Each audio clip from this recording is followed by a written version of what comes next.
Welcome to our channel লেখাপড়া। আজকে আমি তোমাদের পড়াবো ক্লাস 10-এর চ্যাপ্টার 6 মানে ষষ্ঠ অধ্যায় 20 শতকের ভারত। সেখান থেকে পড়াবো কৃষক আন্দোলন ও জাতীয় কংগ্রেস। এই চ্যানেলটি লেখাপড়া সংক্রান্ত ভিডিও ছাত্রছাত্রীদের জন্য। যেসব ছাত্রছাত্রীরা এরকম ধরনের ভিডিও পেতে চাও তারা এই চ্যানেলটি সাবস্ক্রাইব করো। চলো আজ শুরু করি আজকের ভিডিও। প্রথমেই বলি কৃষক আন্দোলন ও জাতীয় কংগ্রেসের মধ্যে কি সম্পর্ক ছিল, কখন। সেই সময়টা হচ্ছে 20 শতক। সেই সময় কৃষক আন্দোলন ও জাতীয় কংগ্রেসের যে সংযোগ ছিল সেটা নিয়ে পড়ব। পটভূমি দেখো, ভারতবর্ষ হচ্ছে কৃষি প্রধান দেশ, সেটা তোমরা সবাই জানো। বেশিরভাগ মানুষই হচ্ছেন কৃষক। এই ভারতে কৃষকরা বহুবার বিদ্রোহ করেছেন। ঠিক আছে, কেন করেছেন না, যখন তাদের খাজনা দিতে হতো, খাজনা বাড়িয়ে দেওয়া হতো, হয়তো প্রাকৃতিক বিপর্যয়ের কারণে তাদের ফসল নষ্ট হয়ে গেছে, তবু তাদের খাজনা দিতে হচ্ছে, খাজনা বাড়িয়ে দেওয়া হচ্ছে, আর খাজনা নিতে গিয়ে তাদের অত্যাচার করা হচ্ছে। এসব কারণে বহুবার ভারতে কৃষক বিদ্রোহ হয়েছে।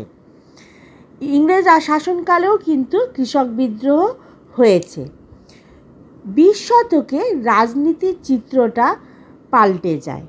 কেন না, ভারতে বহুবার কৃষক বিদ্রোহ হয়েছিল, কিন্তু 20 শতকে মহাত্মা গান্ধী জাতীয় কংগ্রেসে যোগদান করলেন এবং তার ফলে তিনি কৃষক শ্রেণীকে জাতীয় কংগ্রেসের সঙ্গে যুক্ত করার চেষ্টা করেন।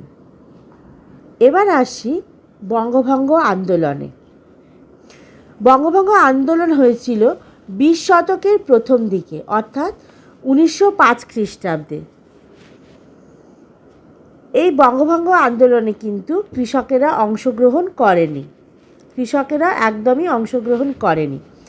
কেন না, বঙ্গভঙ্গ আন্দোলনের সময় জাতীয় কংগ্রেস কিন্তু, শুনে নাও মন দিয়ে, বঙ্গভঙ্গ আন্দোলনের সময় জাতীয় কংগ্রেস ছিল জমিদার শ্রেণীদের অর্থপুষ্ট এবং তারা সেই জন্য জমিদার শ্রেণীর স্বার্থ রক্ষা করত। কৃষকেরা তাই এই আন্দোলনে অংশগ্রহণ করেনি। এবার আসি চম্পারণ সত্যাগ্রহ। বিহারের চম্পারণ জেলায় 3 কাঠিয়া প্রথা চালু ছিল।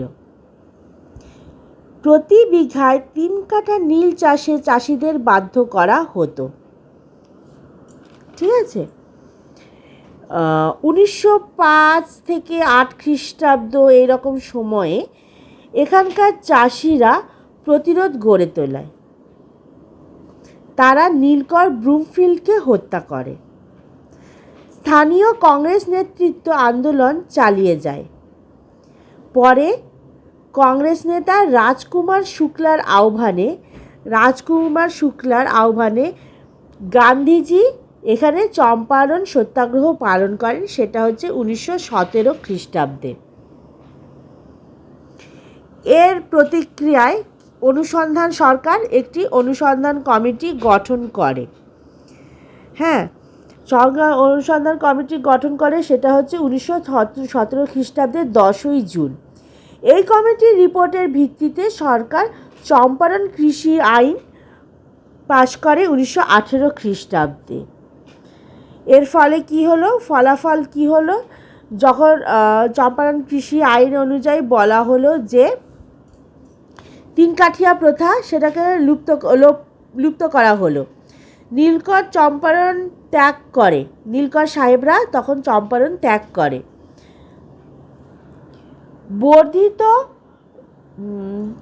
বর্ধিত খাজনা, মানে যে খাজনাটা বেড়ে গিয়েছিল সেটা 20 থেকে 25% কমে যায়।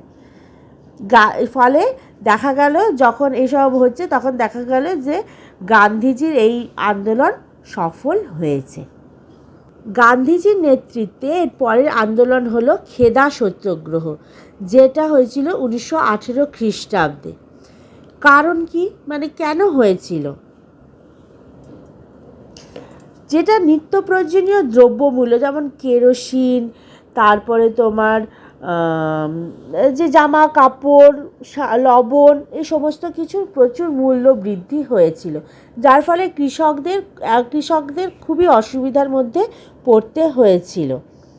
তো এই অবস্থায় স্থানীয় নেতা মোহনলাল পান্ডা, নেতা ছিলেন হচ্ছে মোহনলাল পান্ডা, তিনি কী করলেন, তিনি খাজনা মকুবের জন্য দাবি তুললেন এবং অনেক অনুরোধ করার পর গান্ধীজিকে তাদের জন্য সত্যাগ্রহ পালন করতে বললেন। কুনওয়ারজি মেহতার যুবক মণ্ডল তারাও কিন্তু যুক্ত হলো। কুনওয়ারজি মেহতা গুজরাটের একজন স্বাধীনতা সংগ্রামী ছিলেন, তো তার যুবক মণ্ডল এই খেদার সত্যাগ্রহে যুক্ত হলো, আর গান্ধীজিও যুক্ত হলেন। এর ফলে কি হলো, সরকার থেকে মাত্র 6% রাজস্ব কম হয়।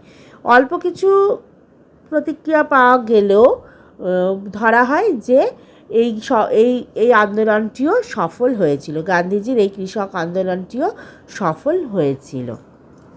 গান্ধীজির নেতৃত্বে এই আঞ্চলিক কৃষক আন্দোলনগুলো হচ্ছিল, কিন্তু এর পরবর্তী সময় এই আঞ্চলিক কৃষক আন্দোলনগুলো জাতীয় আন্দোলনের রূপ নেয় বা জাতীয় আন্দোলনের অংশ হয়ে ওঠে। ঠিক আছে, তো 1920 খ্রিস্টাব্দে গান্ধীজি অহিংস অসহযোগ আন্দোলন শুরু করেন। গান্ধীজির নেতৃত্বে অসহযোগ আন্দোলন শুরু হয়। তো কৃষকেরা এই অসহযোগ আন্দোলনে যুক্ত হয়, অসহযোগ আন্দোলনের সাথে যুক্ত হয়। তাছাড়াও ভারতের বিভিন্ন স্থানে আঞ্চলিক কৃষক আন্দোলনও শুরু হয়, যেমন অযোধ্যায় হরদই, তারপরে একা আন্দোলন শুরু হয়।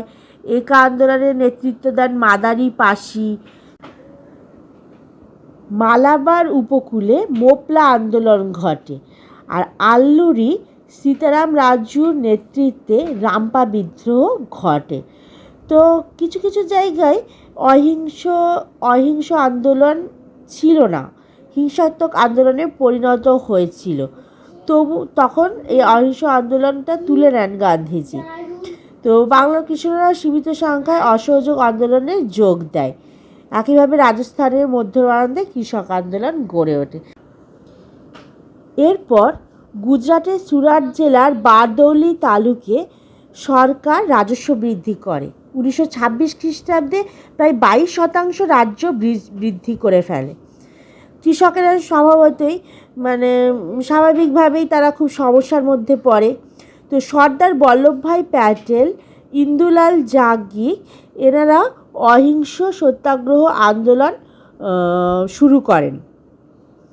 তো সরকার প্রথমে দমনপীড়ন চালায়, তারপরে তারা একটা কমিটি গঠন করে যার নাম ব্রুমফিল্ড ম্যাক্সওয়েল।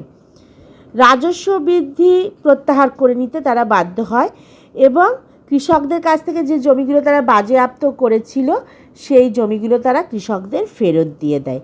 ফলে এই আন্দোলনটি সম্পূর্ণভাবে সফল হয়েছিল। আইন অমান্য আন্দোলন শুরু হয় হচ্ছে 1930-31 খ্রিস্টাব্দে। 1930-31 খ্রিস্টাব্দে। তো অসহযোগ আন্দোলনের মতোই আইন অমান্য আন্দোলনেও কৃষক শ্রেণীরা অংশগ্রহণ করেছিল। নিখিল ভারত কিষাণ সভা গঠন হয়। কখন হয়? 1936 খ্রিস্টাব্দে। দেখো, বিহার কিষাণ সভা, অন্ধ্র রায়ত সভা, অযোধ্যা কিষাণ সভা, যুক্তপ্রদেশ কিষাণ সভা, এই আঞ্চলিক সংগঠনগুলো নিয়ে কংগ্রেসের নেতৃত্বে নিখিল ভারত কিষাণ সভা প্রতিষ্ঠিত হয়। এইভাবেই কৃষক আন্দোলনের সঙ্গে জাতীয় কংগ্রেসের একটি সংযোগ ঘটেছিল। আজকের মতো এইটুকুনি। তোমাদের যদি কোনো প্রশ্ন থাকে তাহলে তোমরা কমেন্ট সেকশনে জানিও।